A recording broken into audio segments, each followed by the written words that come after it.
Do you know what months are the busiest on the labor unit? These ones, the end of summer, early fall, before the holidays months. I'm not going to lie, working on the OB unit in these months was wild, just as much as it was so much fun. But what I saw over and over again was that these busier seasons often meant your providers had less time. Less time to teach you, less time to educate you about pros and cons, and often less time to give you to make your own decisions. I want to make sure that this doesn't happen to you, and it won't once you join me inside of the Your Body, Your Birth class. An online course created by me, a mama, former labor and mom-baby nurse, and CLC. The video and audio inside this class will take you from overwhelmed, worried, and unsure to prepared, informed, and excited, and ready to chase the birth you want, regardless of how busy your provider or that OB unit might be. To get started right now and save 25% for being a podcast listener, head over to thelabormama.com/birth and use the code MAMA25 to join me for as little as $65 today.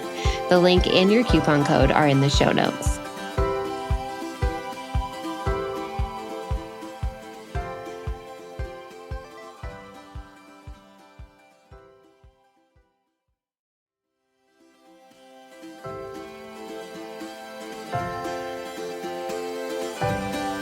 Motherhood is all-consuming. Having babies, nursing, feeling the fear of loving someone that much. And there's this baby on your chest and boom, your entire life has changed. It's a privilege of being your child's safest space and watching your heart walk around outside of your body. The truth is, I can be having the best time being a mum 1 minute, and then the next I'm questioning all my life choices. I'm Lo Mansfield, your host of the Lo and Behold podcast. Mama of 4 littles, former labor and postpartum RN, CLC, and your new best friend in the messy middle space of all the choices you are making in pregnancy, birth, and motherhood. If there is one thing I know after years of delivering babies at the bedside and then having and now raising those 4 of my own, it is that there is no such thing as a best way to do any of this. And we're leaning into that truth here. With a mix of real life and what the textbook says, expert insights, and practical applications, each week we're making our way towards stories that we participate in, stories that we are honest about, and stories that are ours. This is the Lo and Behold podcast. I am so excited to share today's guest with you. We are going to move away from kind of the applicable birth, baby parenting space that we do talk about so often here on Lo and Behold. And we're going to move over to the messy, middle gray. I don't have words for all that I'm feeling or experiencing, but wow, it's a lot. We're going to spend some time in that space. My guest today is Hannah Rosenberg. She is a poet whose work has been featured widely online. That's where I found her years ago. And I feel like these are my words, not hers, but that she has just blown up the last couple of years. And I see her stuff getting shared all over the place. She's also been featured in publications for moms and for parents like Darling and In Kind. She lives in the greater Philadelphia area with her husband and her daughter, and you will certainly find that they are the impetus or, the art behind so much of what she creates. But I want to tell you as well that she really speaks so much, and we will talk about this, to friendship, to relationships, to parenting, to marriage, to motherhood. This is not just all about birth and being a mother, having babies. She writes to all kinds of human experiences. So it was an absolute joy to talk to her today. Let's get you into that conversation. Hannah, I am so excited to have you with me today. I was just telling her before we were getting started that we talk so much about birth and babies and like very specific clinical or day-to-day stuff here on the podcast that I'm really excited to almost talk to you more about, like, I'm going to call it like the fluffy stuff or the in-between, like the stuff that we don't always have words for. So, Hannah, why don't you introduce yourself to everybody? And then we'll get into this conversation. Perfect. Thank you so much. I'm so excited to be here too. So my name is Hannah Rosenberg. I am a mother of 1 and 1 on the way. And I've been writing and sharing poetry online for the past 5+ years. And this year, I think the week that this podcast comes out, I have a book coming out. Same. It's a collection of almost all new poems and some old ones too that I've shared before. But it's a poetry book that has poems for ourselves, for our bodies, our minds, our children, our friends, our relationships, our younger selves, and our family. So all types of relationships, including the one that we have with ourselves, is in the book same. Perfect. I am excited to see this book come out. And I am someone who found you from, I'm assuming, when you started sharing on social media. Mm-hmm. And I don't know, you didn't mention, when did you start sharing your stuff on social media? You said 5-ish years. Does that correlate to social media too? Yes. Yeah. So I've always loved reading poems, always loved writing them, but it was always something I did kind of for myself. And then I actually heard you speak about this on your podcast because I'm such a big fan of yours as well. I started sharing during COVID, at the beginning of COVID. It was my creative project. And it was something where before I had felt a little insecure and kind of embarrassed to share such personal poems. And when our collective worlds turned upside down and life looked so different than it had, it kind of gave me the motivation to start sharing something and just see where it went. And I'm so glad that I did, because it's completely changed my life in the best of ways. That resonates with me. And I know I already shared this because you said you heard it, but I actually also kind of almost started sharing more online when I first started of motherhood. And I'm going to say I dabble in poetry because I love to write too, but not like published. That's not the one thing I would say I'm pursuing, but I'd love to write. And so you'll see these random poems like pop up on my account as well. And when I started, it was more of this, like, I just have these words to say about both becoming a mother. And so that's where like the clinical part of it has come in for me as well.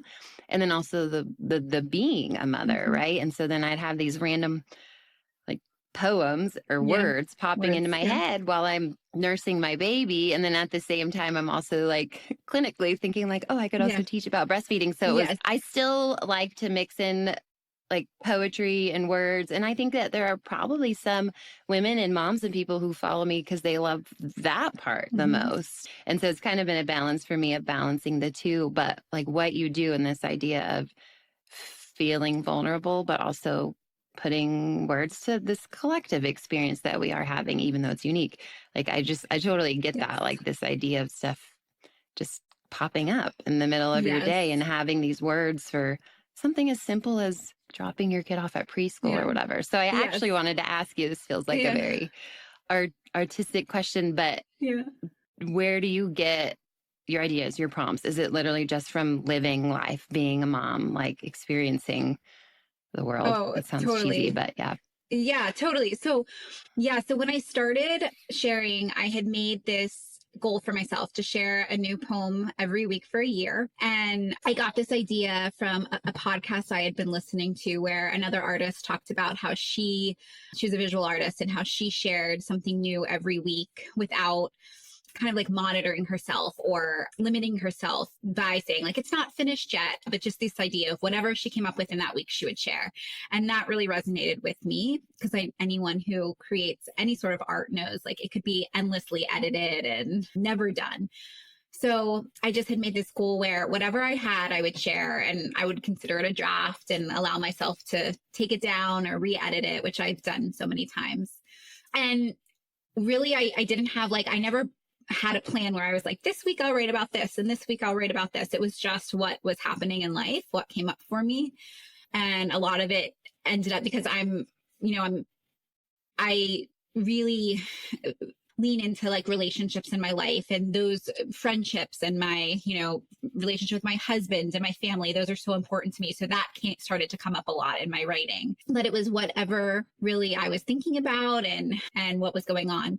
And that continued, after when I had my daughter in 2023, I didn't really know, if it would change how I felt like I could write, or if I was like, I'm not gonna have any ideas because I'm gonna be so consumed with this new role. But it was what you said. It was, I would be sitting nursing her and pull out my phone and write down some thoughts, or I would be pushing her in the stroller and write down some things on my phone. And it really was so good for my, mental health and my personal journey to be able to take these things that felt so new and hard and challenging and unpredictable and put it into something that felt beautiful to me. And I felt like poetry helped me take the really hard things and also just find the joy in them and find the beauty in them. All right, I have a follow-up question to what you just said.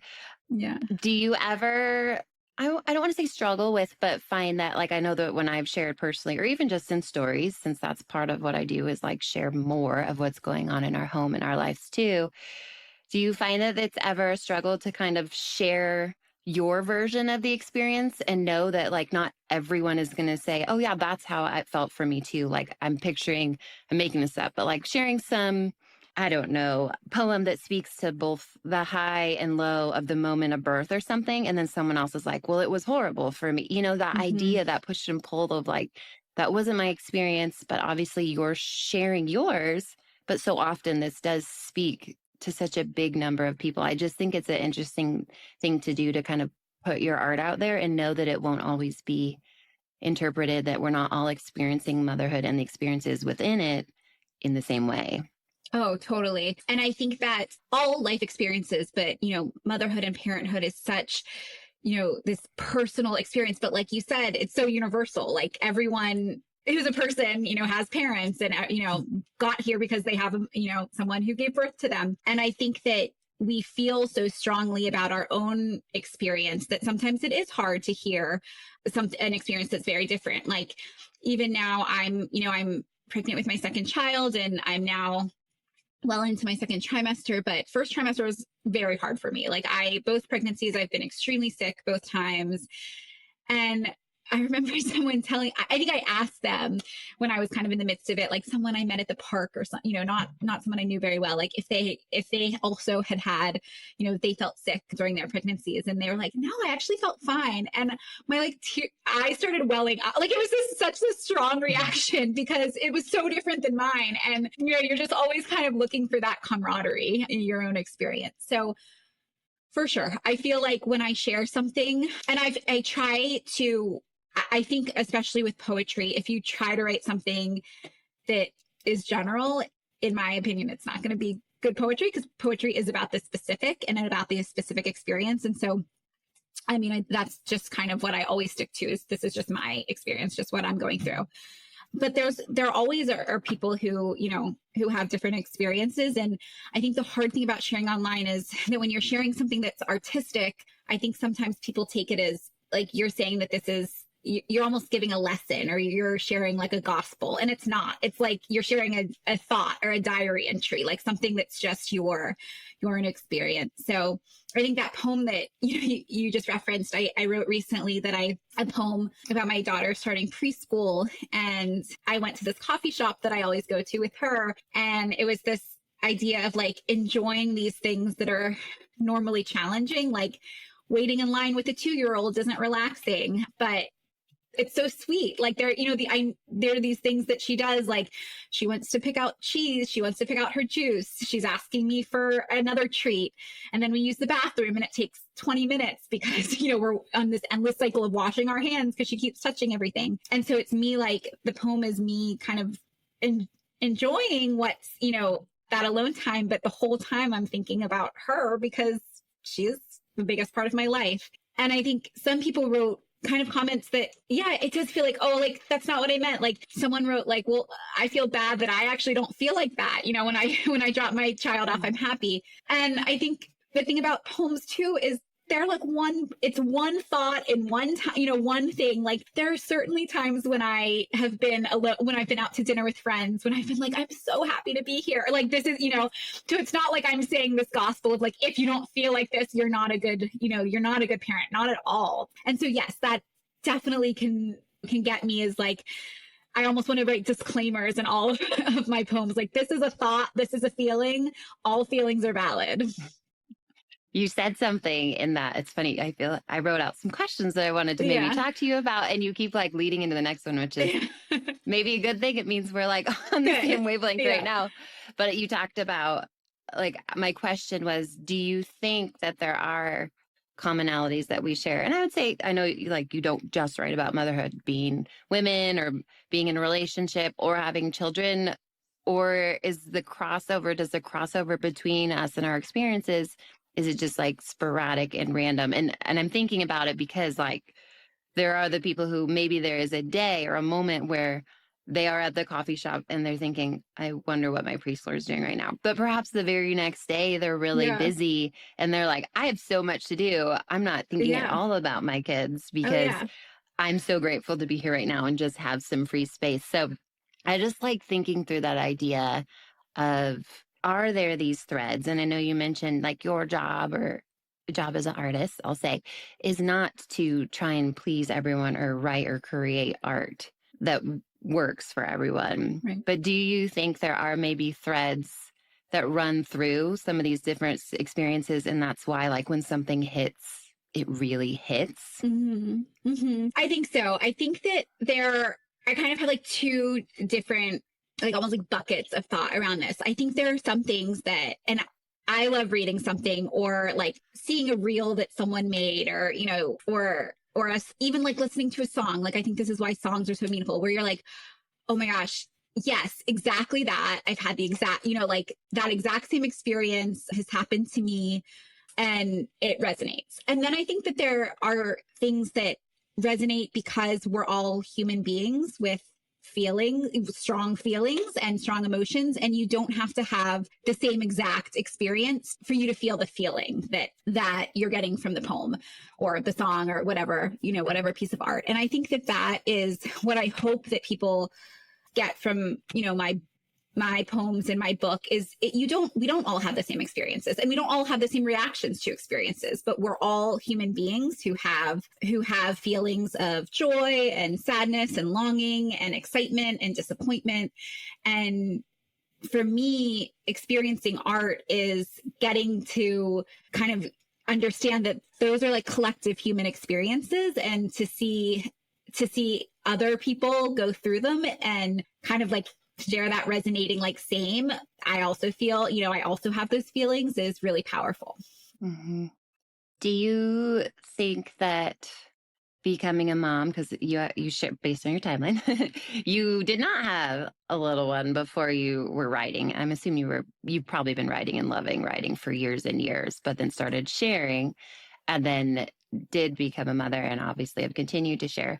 Do you think that like opened up new, I guess I'll say like material for you, or just, I mean, I would think the answer would have to be yes, but I don't think that you have to have children to be able to sit in a moment and like experience some of these like universal kind of things that we're talking about. So do you think that you know, you mentioned earlier, like, will it change me? Will it change my art? Or like, will I not be able to write at all? How do you think being a mom did change all of this personally for you? Yeah. So yeah, I mean, definitely, of course, opened it up to new ways of thinking about things, unlocked new experiences, new feelings. You know, I think becoming a parent is like the most life-changing experience that I've gone through.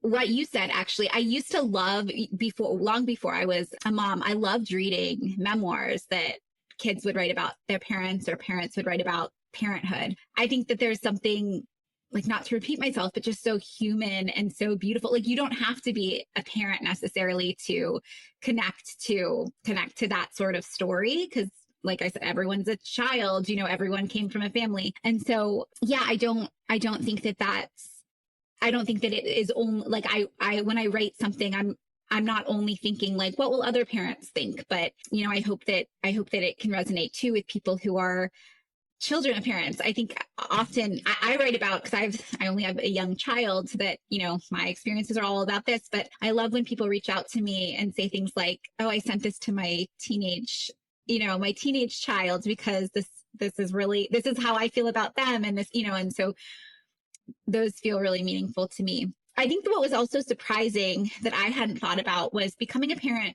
also changes your other relationships. And so other relationships that have been really meaningful to me throughout my whole life, you know, were affected, not necessarily in a bad way, but just, you know, it changes the dynamic. So it changes, you know, friendship is something that I write about a lot, and friends have always been, you know, some of my greatest love stories. And becoming a parent changes how, you know, I think continually changes throughout different phases of parenthood, but definitely changes at the beginning. But, you know, in some ways, like, I wasn't seeing my friends as much. I wasn't able to spend as much FaceTime with them.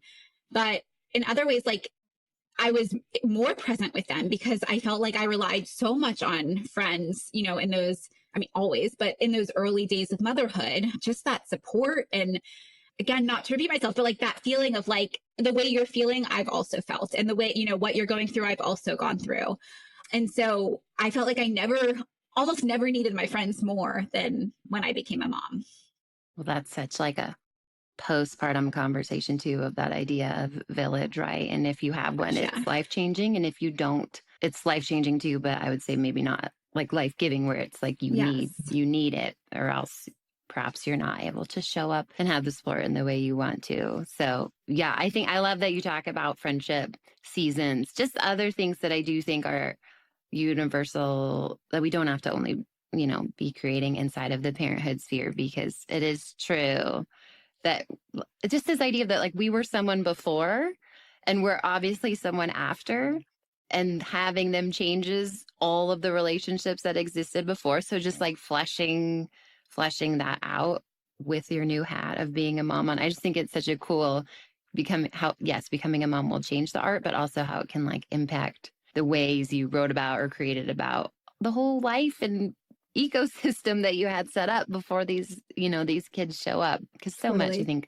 for all of us of being postpartum, whether it's first or last or whatever in between, is like that question of who I am now, but also I have all these people who have been with me from the beginning. And so just like fleshing that out. Totally. Yeah. It's fun to do. Like, you know, friends that will support you through all of your changes. And then also, like you said, like remind you who you were before. Like I had a really good friend that I lived with for several years visit me a few months ago. And it was like, I was just thinking about it. And it was like, we really did nothing the whole weekend. Like we hung out, we sat on my couch and like drank seltzer and ate snacks, like things that we used to do when we lived together, watch TV together. But it's so nice to like remember, like you're somebody's friend, you know, like you're not just somebody's mom, you're a good friend to people. You're somebody that people, you know, want to spend time with and love in a different way outside of just your role as a mom. It's funny you just mentioned like sitting on the couch and drinking seltzer too, because when you said that, I also heard like the poem in there about like, this is what friendship is. One of my friends just had her fourth baby, and I was texting her the other day, and I was saying like, I wish I could just sit on the couch and talk to you while you hold your baby right now. Literally all I want to do right now is actually just, we don't have to do anything. Like our friendship looks so different than it did in college. But the seltzer thing, so silly. But I just felt like, we would probably sit there and like drink a seltzer or a glass of wine and do nothing. And I'm sure there are so many people who would say, yep, that's what my friendship looks like right now too. Just those like through lines that I do think run through our experiences. Unique, yes, absolutely. But like there's these little things that just kind of hit, which that actually does bring me to my next question. Because I was curious if I ask, what has been your most popular piece, or something that just you put it out there and thought, whoa, like this one really hit. What would that be? What was it about? Yeah. So I'll talk about two poems. The first is the title poem of the book, Same. So that was my first poem that I guess like went mini viral. Like not viral, but like I noticed so many more people were sharing. I was getting a lot more followers after that poem. And so something happened with that poem. But it was like the third or fourth time I shared it. And I had actually shared it. It was a different title the first time I shared it. It was called Revised Resolutions. And I shared it on like a New Year's Day. I wrote it, you know, the premise of the poem is like, I can read it, but, or you can read it, but like what's really valuable to changing, you know, like these habits that we think that we need to do, like eat healthier, or obviously important, but you know, these things, or make more money, but that's not really important. Like what's important is like showing up for people and being like, I struggle through things too, like showing up with our authentic self. So that kind of idea and thought is present in a lot of my poems. I think that, you know, I hope that in a space, the internet can be amazing. It can be really hard. I have both of those experiences, you know, being a user of just a consumer of the internet and also sharing on the internet.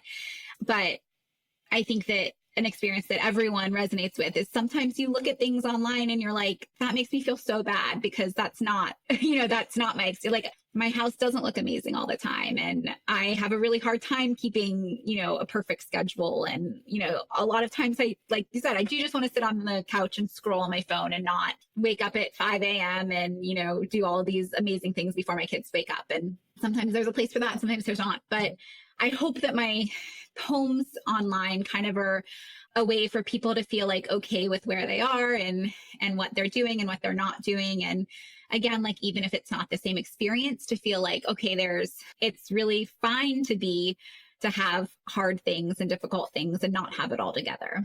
So that was a long-winded answer for that one. And then the other poem is Marriage of Friends. So as I said, and you mentioned too, I love writing what I call like friendship love poems. I love the idea that love poems don't just have to be romantic.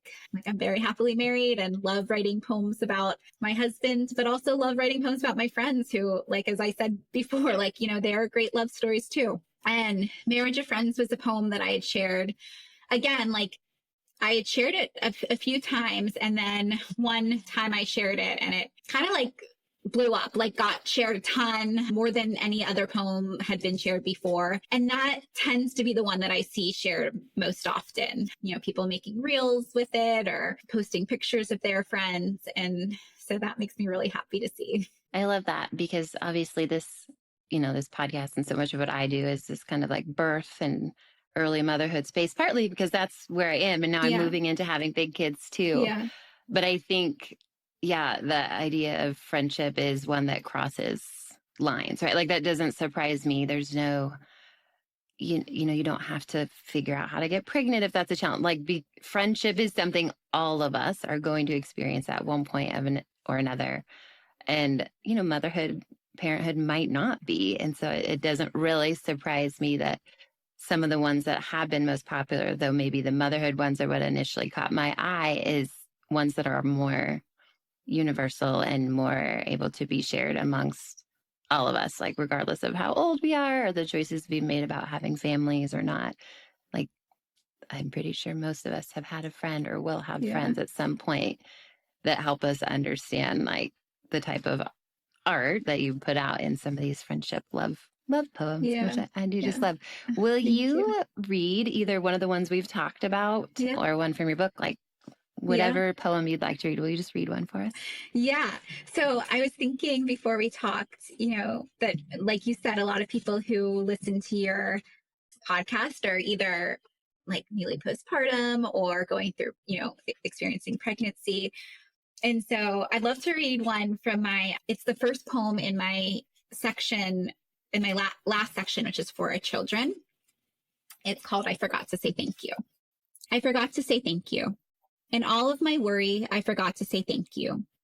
I worried before because what if and what if not? And then for 9 months straight, I worried at least once a day about the baby. And though that is a lot of worry, it's no excuse. I was annoyed because spontaneous nausea is more romantic in theory. Exhaustion, too. I asked you, why? Why are you tired? Why are you sick? Even though I knew. I liked to see you grow and expand, but I wondered why you could not walk uphill without stopping to rest. And why did your back ache at night when we were meant to be hoarding sleep? In the delivery room, I was focused on the task at hand and you performing it just right that I forgot then too. And after, it was such a blur as you healed and we became an outside home for an outside baby. So I forgot until now to say it, but I would like to. My body, all of you. Every last inch. Thank you. Beautiful. Just over here, like, swallowing, hoping the camera doesn't pick up me swallowing, trying not to cry.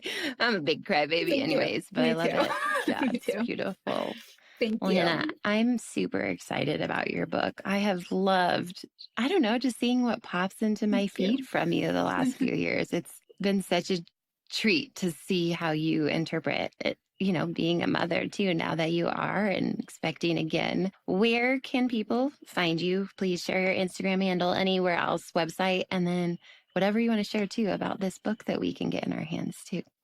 Thank you. So yes, you can find me online. I'm on Instagram at Hannah Row Writes. That's where I share. That's where I started to share regularly every week, and I still share. I share information about the book, but also just poems that aren't in the book, poems that I just write every week. You can also find me at hannahrowites.com. There's information again about the book and about some fun things I'm doing with the book.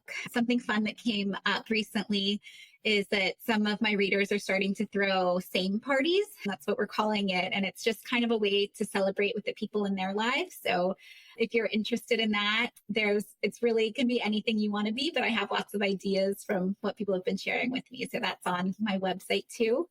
And then, same will be out. I have my advanced reader copy. So this is not the final version, but the final version will be printing very soon. And I guess when this podcast comes out, it will be out. So you can find it anywhere where you get books online. Any independent bookstore in your neighborhood should have it or should be able to order it from you.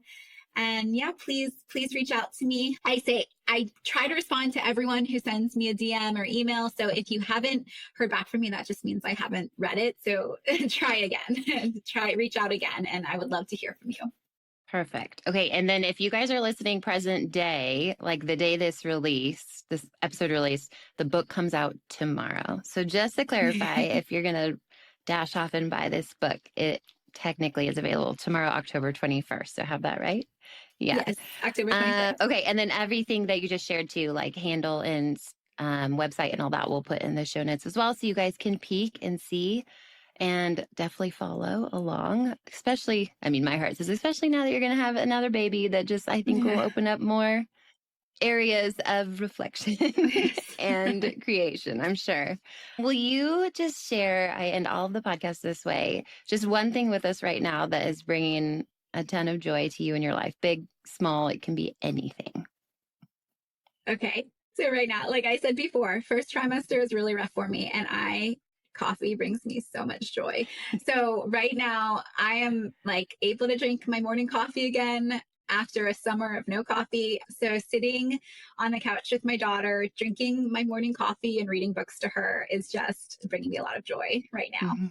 I concur. I know we're recording this on the first day of fall. I'll just tell you guys that. And so even just like me in my head, I'm like, it's fall, and it is getting a little crispy out here in Denver where we live. And it just feels so good to feel that transition to the cozy. I'm not pregnant and over the first trimester, but that when that sweeps in, that coziness, and now you feel good after that first the warm drink in the morning with a blanket. Oh, it's the best. It's the best. It's the best.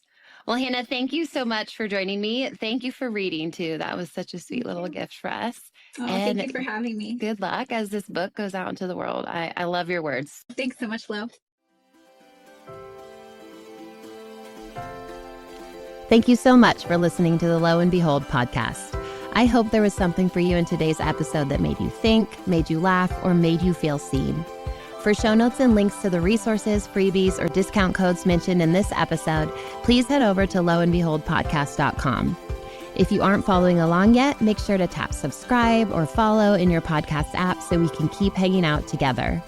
And if you haven't heard it yet today, you're doing a really good job. A little reminder for you before you go.